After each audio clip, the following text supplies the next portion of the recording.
government without taxes and tyranny.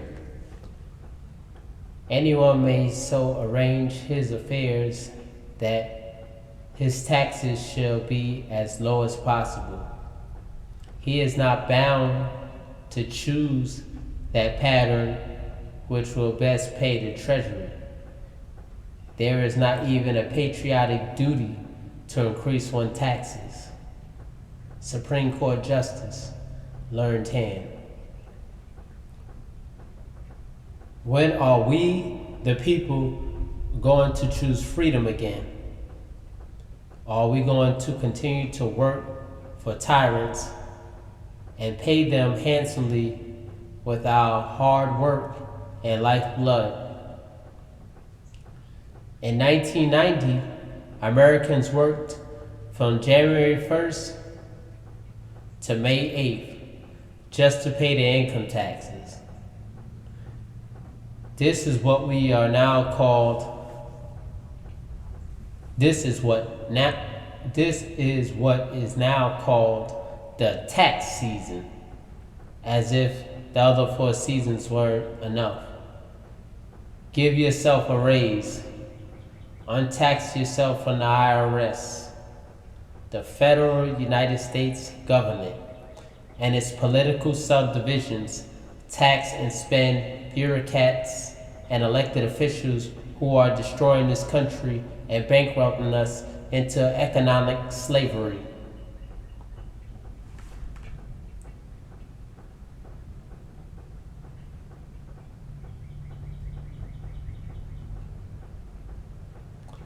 For those who wish to stake their claim to sovereignty, to make a personal record under perjury, a penalty under the law of the United States of America, that they are not taxpayers under the IRC, and as to property not emanating from an employee agreement within the United States government, to declare that they are not transferees under the RIC, thereby putting IRS employees on notice that no lawful authority exists to pursue it.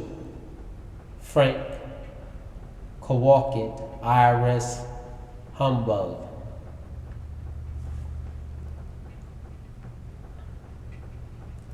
Fellow American citizens and private sector employers, you have a duty and a moral obligation to lawfully not pay one dime of income tax more than legally required.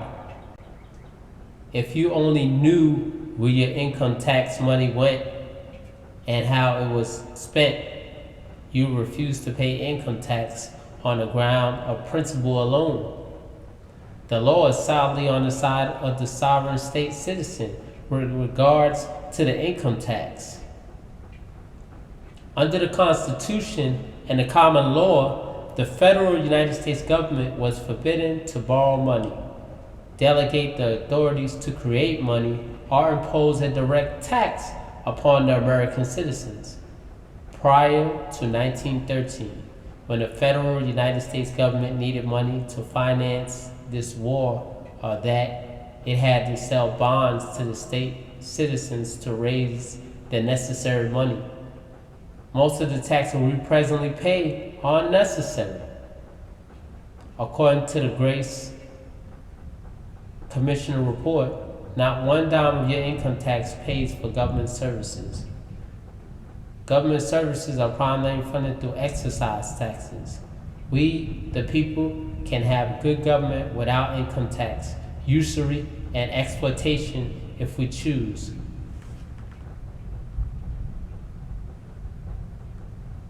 We don't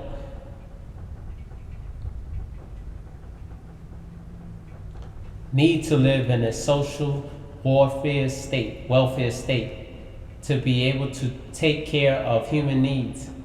Privately organized charities operated prior to the social welfare state. All right. Here's a creative example from our forgotten American history. It is really known that the original Capitol building in Washington, D.C. was built with the money raised from a lottery. not from taxes. The original federal United States government had to build a whole new country without the ability to tax its citizens. They built roads, bridges, canals, schools funded to a great extent by lotteries. In 1793, President George Washington built Washington, D.C. by selling 50,000 tickets at $7 each. The top prize was a hotel worth $50,000.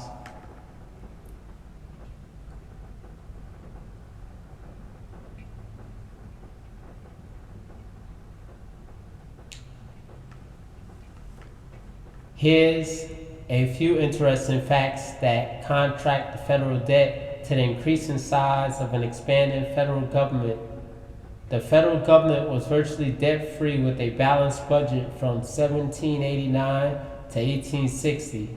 There was a threefold increase in the size of both outlays and the government, and the fivefold increase in debt between 1861 and 1865, the Civil War years. The size of the outlay and the debt stabilized after Civil War, and the debt was paid off between 1866 and 1950. There was a fivefold increase in the size of outlay in the government and twofold increase in debt between 1916 and 1920, the beginning of World War I. After the undeclared federal bankruptcy of 1933, larger outlays and debts have increased by unpotentially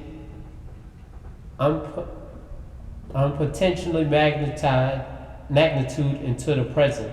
The bigger the federal government, the more debt burden exists for all the people. If you want to shrink the federal debt, you must shrink the size and expense of government. Anything else is wishful thinking and foolishness.